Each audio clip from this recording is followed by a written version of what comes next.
Zombie Hulk. There he is. Really, that's the first. Seems like a much later design. The first SOV. The first SOV unit. Yeah, it's the first one on the list at least. Go back here. No, you're good. 5, 4, 11. Zombie Hulk. Make it the first voted character to be selected and then brought up as a Soldier Valhalla was Zombie Hulk. Yeah. Mm-hmm. And this was made by Doc, right? I think Doc did a first few. I see Doc's name on the first few of these. So I guess we should applaud Doc for getting this stuff started. But I got Doc one here. made. Which one did Doc made the? Did he make the bugs? I can't remember. Oh gosh. Which one's there he is. It's interesting once you are in VC enough, you do start to see like designer kind of characteristics come through in the cards. Like there's personalities associated with them. Mm-hmm. Like I was like, oh yeah, this feels like a Doc card, which has like a very. This feels like a Doc card, yeah. Yeah, like they have like a very unique interactions. Like Doc has really great at building like bonding cards with unique interactions, and I can't remember the other ones, but you can just start to notice like similarities or kind of traits used. So it's a fun rhetorical study to do. What's going on, Jimmy? Correct me if I'm wrong. Didn't we have it? We had that conversation with Dadscaper. Didn't he talk about that? How he's like possibly he prefers cards with like he's a minimalist designer, so like his cards are the ones without the rules, like just one power, and then he like all the other people he used to work with loved having like walls of text on their cards, and like so you can tell which ones are Dad's designs and which ones are the others. Dad's Scaper's designs has one rule, and like the rest have like those like paragraphs because that's what they preferred. So yeah, no, you're onto something. There's a genuine like, you can tell who made the idea, the concept, who in the War Council made what because of how much text is on the card, and I think that's so funny. But yeah, you're onto something for sure. Yeah. It's very likely to happen, Jeremy. I mean, we are only 62 like episodes in these podcasts, so I remember that conversation. I'm like, we talked about this. Retaining everything is like, hey. Okay, but at this point, I'm gonna do the first honor since I have this many and I have used it before. I'm gonna read through this card first because I really like this guy. So Zombie Hulk, Utgar, Undead, Uncommon Hero, which means you can use a bunch of them.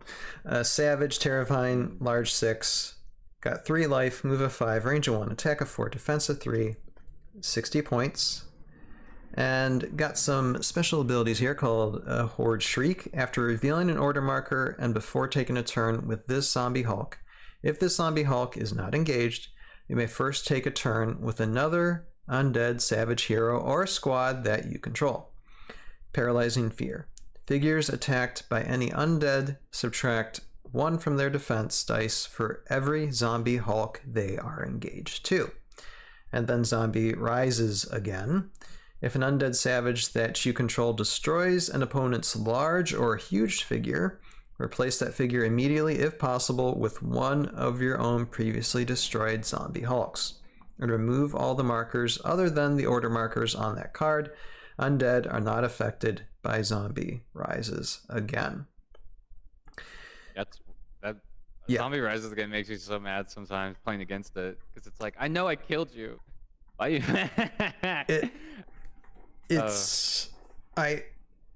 I really like, and even though it's like my Zombie Hulk and Zombies weren't great against my Ice and X a couple weeks ago, I really like the bonding synergy that you give to the regular zombies.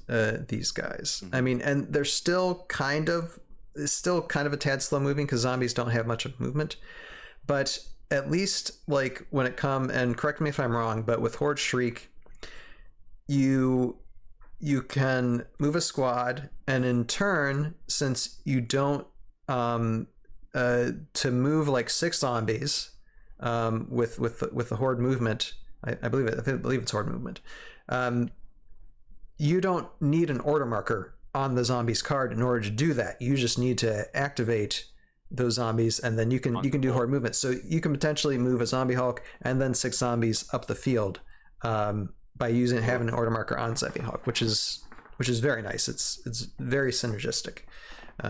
So yeah, a good equalizer. But it's all balanced out by the fact that you have to be not next to someone. So do you forego Zombie Hulk's attack, or do you risk it trying to get rid of that one straggler figure, hoping that you can kill it? So you're always running kind of the odds of what are the chances of me bonding, what's the risk and take of that's why I love this unit so much. It's a very fun unit to play. Well, and that's the beauty of it being an uncommon hero. You can have more than one, so you can have like 3, 4, or 5 of them, and send one down there and have it get killed, and then you can just end up replacing it later once you start ganging up other zombie Hulks against your big guys, against big opponents. And I like the niche it fills in a zombie army, where the normal zombies you can only revive small and medium figures that you kill, but having 1 or 2 zombie Hulks means if you're able to kill a large or huge figure on your opponent's team, you can pop up one of your dead zombie Hulks. And a lot of times, if you want to do that zombie onslaught where you surround a figure with 3 zombies, I think, and you do one big 6 attack on them, a lot of times you want to do that against a large or huge figure to really put a lot of wounds on it. So it's nice to be able to have something in your toolbox to sort of say, okay, I'll kill this Nilfheim if I'm lucky. I'll kill it, and then after he dies, the zombie Hulk will pop in its place. I will say, though, I've played, I think, 1 game with him, with the zombie Hulk and a bunch of zombies of Marindin, and I played it in a 3-player game, and I don't think that's the best format for him. I think he's probably a lot better in 1v1. I had a lot of trouble making him work on my end, but I think I was just playing it really poorly. So it's a very well designed unit. Yeah, and well, with Paralyzing Fear too, I mean, you get a few of these zombie Hulks, and that helps. Like I would say, like, a good strategy for it is like have your smaller zombies do the zombie power smash against a huge figure, and then have a zombie Hulk come and finish them off. So that way you can replace that huge figure that you just destroyed with a zombie Hulk, so that zombie rises again can be in play. And you got the Paralyzing Fear that makes your opponent's defense that much weaker when a zombie Hulk's trying to finish a huge or large figure off too. So yeah, it's really cool. But it does, correct me if I'm wrong, if you're going after an opponent's large or huge figure, you preferably want one of your zombie Hulks to have died already, so that you can put up another. So you kind of you want to launch a zombie Hulk early in the game, maybe have him do some damage, kill a couple squad figures, then he dies, and then once he's dead, it's like, okay, everyone go for Nilfheim, and so we can bring back one of our Hulks. So interesting decisions that it provokes, but I do like the unit. Yeah, definitely with the zombies. I think one side of the strategy, and correct me if I'm wrong, is to wipe out your zombies so you can bring them back. Just not too much, not all of them, just some of them, and then they start killing off other minis, and then you just end up bringing them back. And yeah, that's that. This is why Heroscape's so fun. You can actually have freaking zombies in the thing and use this. Even though I'll admit that zombies on their own, they're not competitive. You'll get trashed. You'll get totally destroyed. Don't use regular zombies. Unless your enemy's just running McDurks, then you're good. Right.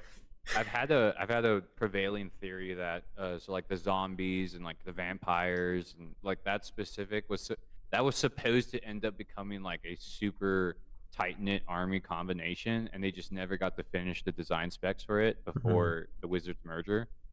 Because like there's just like you can tell something's missing. You're like, oh, anything to help them move better or something. And Cyprian being the undead army leader, you're like, okay, he's out, all right. But he only, he's not doing anything bonding. So I really think they had plans for some, like maybe some vampire commander that would have been able to run the zombies forward. Cool. But who knows, right? The Wizards came in and made them change their plans and sad.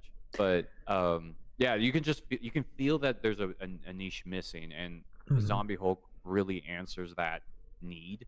And I think that's always really cool to see from the community itself, that there are players out there that will play the characters and be like, that wasn't great, I'm gonna fix it, and then boom, they make a character, and I'm like, that's awesome. I love seeing that creativity. And that's another thing I have really enjoyed about VC too, is a lot of times a VC unit will be added that suddenly makes a previously poorly regarded classic unit suddenly a lot more viable.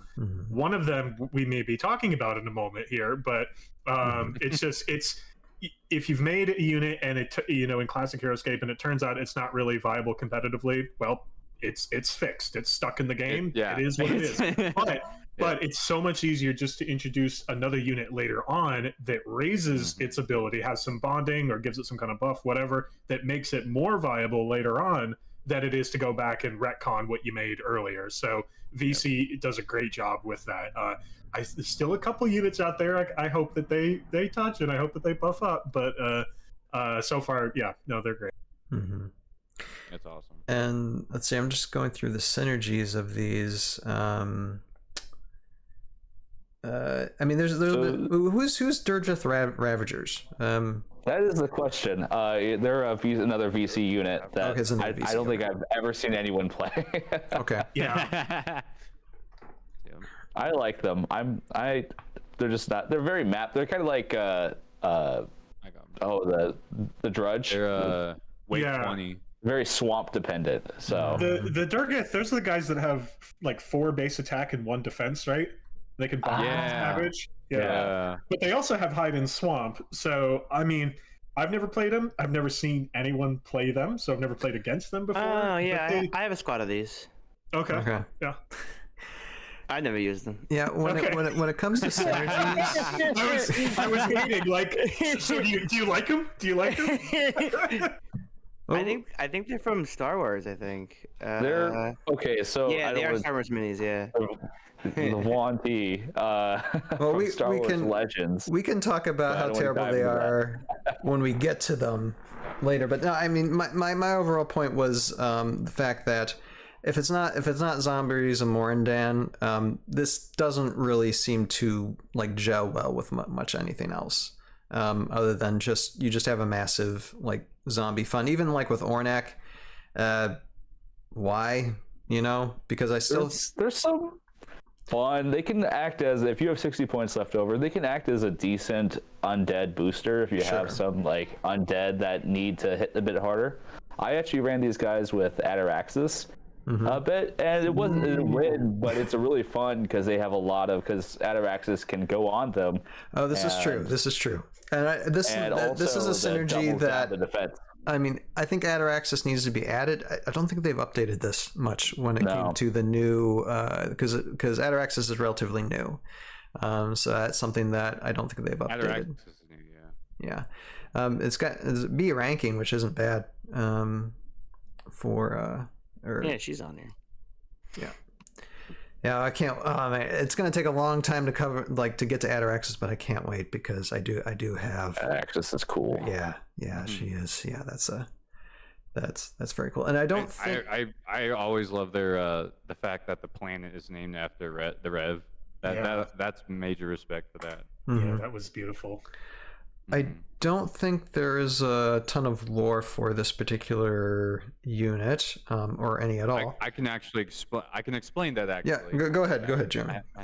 My personal story. So when I was working with the fiction department with SOV and C3V, they just didn't have any plans to do any bios for the SOV units because these are custom designs from the community itself, right? Sure. So these are made by they have unique design. Each unit has a unique designer, and when I had asked about it, I was like, well, we could write some stuff. They told me to go talk to the designers at the time for each unit, and I just I remember being like trying to figure out who made what, and I think I think at the time the only one I was really interested in was the Mind Flayer Hero. I tried to write something for that, and it never went through.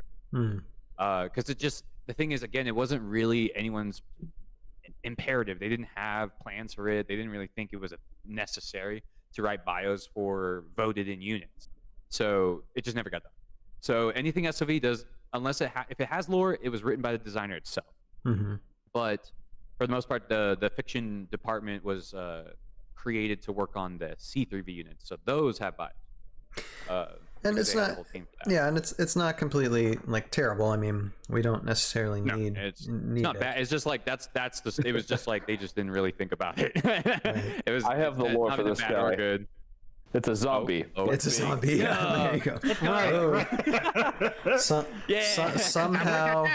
somehow the Hulk survived. You know that. I guess. Yeah. Hey, look, that's canon. The Hulk actually. I know this is such a tangent, but the Hulk actually outlives humanity in the plot. I remember that being a thing. Like that's actual canon to Marvel. Maestro. Like, Yeah, he becomes the maestro. There you go. Yeah, he becomes a maestro. Yep. So. And I will say one more, because if you got a ton of zombies, definitely you should get them for your zombies. You should get these for your zombies, because it's just Get them for your Halloween game. Yeah, exactly. Synergistic. For sure. The seasonal spooky game. Absolutely. They're a lot of fun. And for when it comes to the actual, like, because obviously it takes some time, effort, and money to get these miniatures, assemble these miniatures, get them bases. So I don't want to like gloss over that. I just want to say real quick. Okay, so here's the sculpt. Here's the mold, and these aren't cheap, and they're very hard to find. Let's just put it that way. Yeah. And you're gonna see that with a lot of the Valhalla Custom units. So what you got to do is find like alternative sculpts, and there's lists of alternatives Or print them. on Heroscapers hold that up there, Josiah. Or you can spend about printing them. 40 cents and print one off yourself. So that is also an option too. Or you can find like alternative sculpts as well. Like I love this one. This one's just like so nice looking. Sick. And then I also have this one, which isn't as good, but you know it's there, and it's like it's beautiful. Oh, it's simply beautiful. yeah. You check out Knights of Light, and has both those sculpts on eBay. If you want to check them out. But yeah, so I got those. So they're a little bit cheaper and a little bit more accessible than finding the original Zombie Hulk, which, like, again, I mean, you can find them, but either they're rare to find or they will cost a little bit. But yeah, I'd say overall, when it comes to the Zombie Hulk as an introduction into the custom part of Heroscape, it's a really good introduction to it, and definitely will give your zombies a boost. So definitely recommend it if you're considering getting customs for your Heroscape collection. Anybody else have anything to say about these guys before we close out? Just a really solid starter option. I think again, Craig Van Ness was like, when he expressly said that he never went into the customs forums because he felt that people's ideas were so good they would bleed into his own. So he avoided the customs like the plague the entire time he worked on the Heroscape line, all 6 years. Mm-hmm. But once they discontinued it, one of the very first things he did was dive into those forums finally, because he finally got to see what people were doing. And he was like, this is the most closest official thing I've ever seen. Like, it was like, this is solid. Like, these stuff are great. These concepts are great. And he was happy he was able to actually check it out now, because he was so worried that it was going to spoil his own ideas. But that's how good they are. Like, he was the original creator of Heroscape was worried that these ideas would bleed into his own. That's how well thought out they are. And so, honestly, just you ever get a chance, scroll down, check out some of the cool stuff they've made. They really have put some work into it. Absolutely. Yeah, I got into Valhalla Customs because, you know, I would play a lot of D&D other games, and I just have, you know, buckets of miniatures. As you know, that during that downtime when there was no official Heroscape being released, I just sifted through them. I was like, oh, cool, I got a bunch of new units to add to the game. You know, so if you have just a bunch of miniatures, you collect them. It's a great way to kind of add some really high quality units to your collection without having to do all the work of pictures and testing. And it's a lot of work to get a unit from concept to table. So, so it's just it depends on how you view the game. You know, they're not official, but they play really nice. So take that with a grain of salt. For sure. All right. Well, that is looking at the Zombie Hulk, the first released unit from Valhalla Customs